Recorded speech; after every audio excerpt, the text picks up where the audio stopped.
윤석열 대통령이 러시아의 민간인 대규모 공격 등이 발생하면 우크라이나의 군사적 지원을 고려할 수 있다는 뜻을 내비쳤습니다. 남북 관계에 대해서는 북한 위협에 대응하기 위해서 초고성능 무기를 개발하고 있다고 말했습니다. 외신과 인터뷰에서 나온 얘기인데 대통령실 취재기자 연결해 보겠습니다. 박석영 기자. 네, 용산 대통령실입니다. 우리 정부는 우크라이나에 대한 인도적 지원을 원칙으로 하고 있었는데 이와 반대되는 윤 대통령의 발언이 나온 거네요. 네, 윤 대통령은 로이터와의 인터뷰에서 우크라이나에 대한 군사적 지원 가능성을 처음으로 시사했습니다. 대규모 민간인 공격, 학살, 심각한 전쟁법 위반 등 국제사회가 용납할 수 없는 상황이 발생한다면 인도적 지원이나 재정적 지원만 주장하기 어려울 수 있다는 겁니다. 그러면서 불법 침략을 당한 나라를 수호 복구하기 위한 지원에는 국제법과 국내법 모두 한계가 없을 거라고 믿는다고 말했습니다. 다만 전쟁 당사자들과의 관계, 정쟁 상황 등을 고려해 가장 적절한 조치를 하겠다고 했습니다.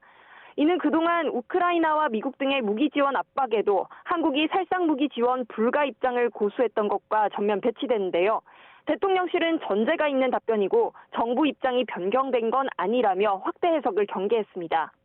윤 대통령은 또 타이완 해협과 관련해선 단순히 중국과 타이완 사이 문제가 아니라 세계적인 문제라고 밝혔는데요. 무력으로 현상 유지를 바꾸려는 시도에 대해선 국제사회와 함께 절대적으로 반대한다며 중국을 향한 압박을 더했습니다.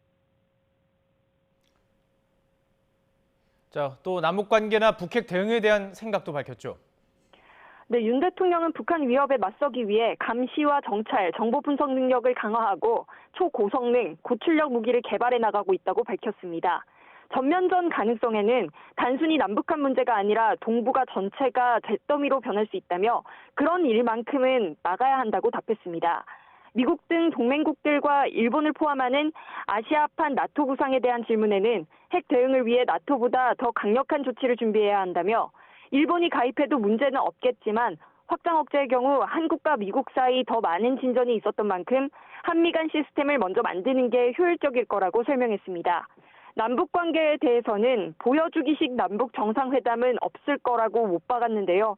윤 대통령은 전 정부들의 갑작스러운 남북회담 발표가 신뢰 구축에 도움되지 않았다며 쇼를 위해 김정은 북한 국무위원장과 정상회담은 하지 않을 거라고 강조했습니다.